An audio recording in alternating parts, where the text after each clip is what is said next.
A última segunda-feira, 1º, foi marcada por intensa movimentação na Praça dos Três Poderes. Arthur Lira foi eleito presidente da Câmara dos Deputados. Rodrigo Pacheco venceu como presidente do Senado, mesmo que indiretamente. 2 vitórias para o presidente Jair Bolsonaro, já que ambos eram os candidatos que ele apoiava. Porém, parece que outra batalha a ser travada no local não será tão fácil.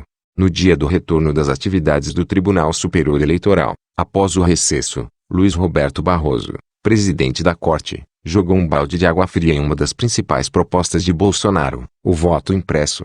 É impossível, respeitando quem pensa divergente, defender a volta do voto em cédula, que precisa ser contado manualmente, o que gera toda a potencialidade de fraudes, declarou Barroso durante discurso na sessão realizada na noite de ontem. De acordo com o site do próprio TSE, Barroso enalteceu a urna eletrônica, chegando a alegar que a digitalização do processo ajuda a evitar fraudes, o que, segundo ele, ocorria antes da implementação do equipamento, em 1996. Lembro a todos que a história da República Brasileira por muitas décadas foi a das fraudes eleitorais. Foi a eleição em cédula de papel e o lançamento nos mapas eleitorais, a bico de pena, que marcaram o desencontro da República Velha e motivaram movimentos como o tenentismo e a Revolução de 1930, declarou o ministro. Mesmo sem citar qualquer eleição em específico, Bolsonaro já avisou, em diversas ocasiões, que irá lutar pelo voto impresso, o que significa que haverá uma árdua disputa pela frente. Já há,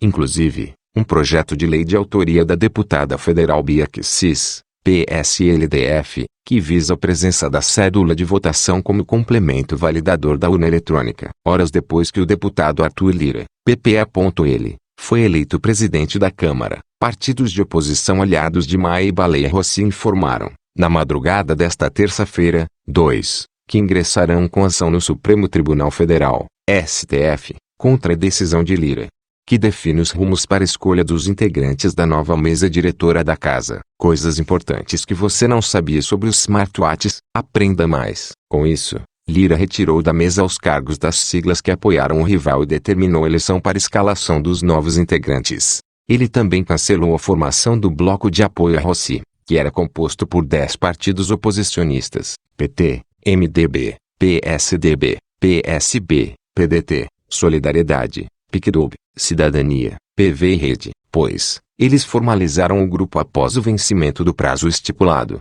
Lira prevê reunião com os líderes partidários nesta terça-feira, 2, na tentativa de fazer a nova divisão. Finalmente, chegou ao fim a era de Rodrigo Maia. Em votação histórica, realizada na noite desta segunda-feira, 01, Arthur Lira foi eleito como novo presidente da Câmara dos Deputados, com 302 votos. Logo no primeiro turno, em um show de cobertura da TV Jornal da Cidade Online, nossa equipe acompanhou a eleição do início ao fim, conseguindo inclusive falar com Arthur Lira poucos minutos antes da votação que confirmaria sua vitória. Esperamos que a gente possa colocar o Brasil nos trilhos do desenvolvimento, destravando as pautas principais para o Brasil, com muito diálogo e transparência nessa casa, ressaltou Lira. A jornalista Camila Abdo e o analista político Carlos Dias receberam também outros parlamentares, que comentaram rapidamente como estava o clima na Câmara, suas impressões sobre o futuro presidente e seus compromissos firmados com o Brasil.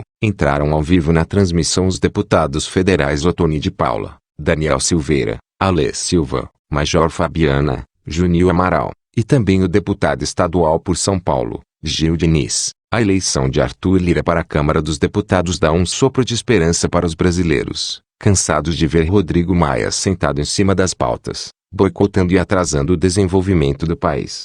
Vale lembrar que Lira assinou uma carta de compromisso, dizendo que votaria os projetos importantes para o Brasil ao lado do governo. Não tenha dúvidas de que o povo, cada vez mais consciente e politizado, vai cobrar essa promessa bem de perto. Parabéns pela grande vitória, deputado Arthur Lira. Joyce Asselman e Julian Lemos comemoram posse de Lira, depois de declararem voto em Baleia Rossi.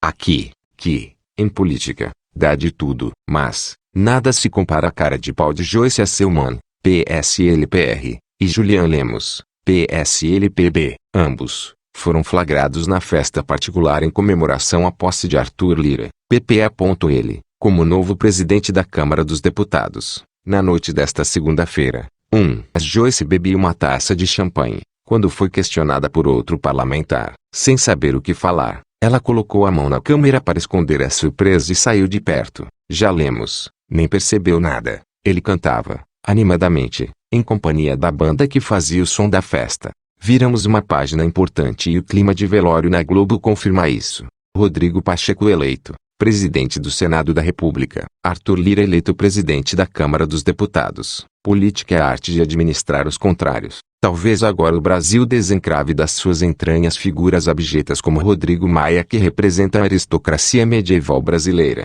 Viramos uma página importante. Vem aí a pauta emergencial, onde os poderes devem marchar unidos, sem rancores, sem ódios e sem o egoístico comportamento da defesa de interesses de uma pequena minoria que aparelhou o Estado na defesa dos seus interesses mesquinhos e personalísticos. Não dá para afrouxar, nem para desistir, nem perder o entusiasmo e a fé no Brasil. E para quem dizia que Bolsonaro é intolerante e não sabe dialogar e fazer política, fica aí o resultado manifesto. Agora é domar o puxadinho do ativismo judiciário e pensar no país, avançando nas agendas das reformas escolhidas nas urnas em 2018. Hora de acreditar como nunca. Dialogar é a fórmula de resolver essa equação. PS só para indicar, dei uma passada na Globo News, troquei de canal na hora. O clima era de velório. Comentaristas passados, sem entender de onde veio o nocaute. Maia e Alcolumbre são os responsáveis pelo maior número de leis não sancionadas.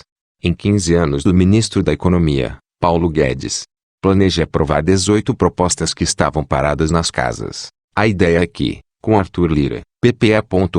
Eleito na Câmara dos Deputados e Rodrigo Pacheco, DEM-MG, conduzindo o Senado Federal, os projetos econômicos avancem. Em 2021, Reprodução Pacheco já sinalizou, consentindo que vai pautar as reformas econômicas com urgência. Lira também deu aval para votar a PEC emergencial e as reformas administrativa e tributária, neste primeiro semestre. Mas o governo Bolsonaro enviou número recorde de medidas provisórias ao Congresso, mas boa parte delas foi ignorada. Até mesmo durante o ano pandêmico, Paulo Guedes recebeu sonoros nãos, quando chegou a enviar ofício aos presidentes da Câmara e do Senado, pedindo para que fosse acelerada a tramitação de 19 projetos econômicos. Em março de 2020, apenas 3 foram sancionados. Juntos, Rodrigo Maia, DEM-RJ, e Davi Alcolumbre, DEM-AP, atuais presidentes da Câmara e do Senado, foram os responsáveis pelo maior número de leis não sancionadas pelas casas. Em 15 anos, as pessoas viram o mal que ele fez ao Brasil, diz deputado Otoni de Paula sobre Maia. Sem Maia, é mais fácil sonhar com um Brasil melhor, pois de uma grande espera, finalmente o dia da votação chegou, no qual se define o mais novo presidente da Câmara dos Deputados. Em uma disputa acirrada entre situação e oposição, o candidato vencedor, já se sabe como vai ou pretende agir, mediante o lado que tomou e a forma como agiu no decorrer de sua candidatura e corrida atrás de votos. Rodrigo Maia, então presidente da Câmara, aliou-se a um candidato, cujo grupo que o apoiou, escancarou que será sempre contra o governo federal, ou seja, provavelmente uma continuidade do que foi Maia para o povo brasileiro. Digo para o povo brasileiro porque, ao que parece, os deputados esquecem que seus votos não são para contrariar o presidente da República e nem colegas parlamentares, e sim, para atender às necessidades do povo que os elegeu. Porém, em uma disputa para presidente da Casa Parlamentar,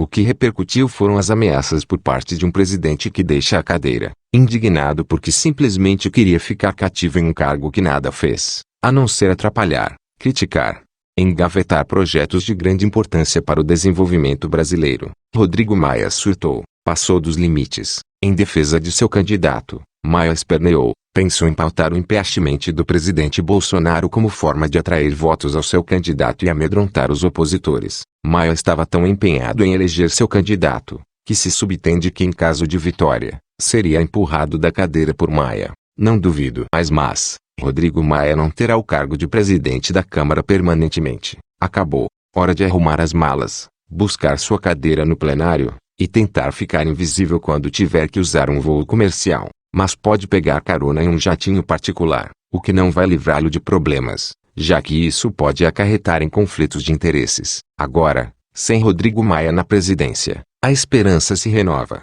Sabemos que tudo pode continuar como estava ou até pior, mas, quem assumir a presidência, com certeza, terá a oportunidade de pensar antes de agir.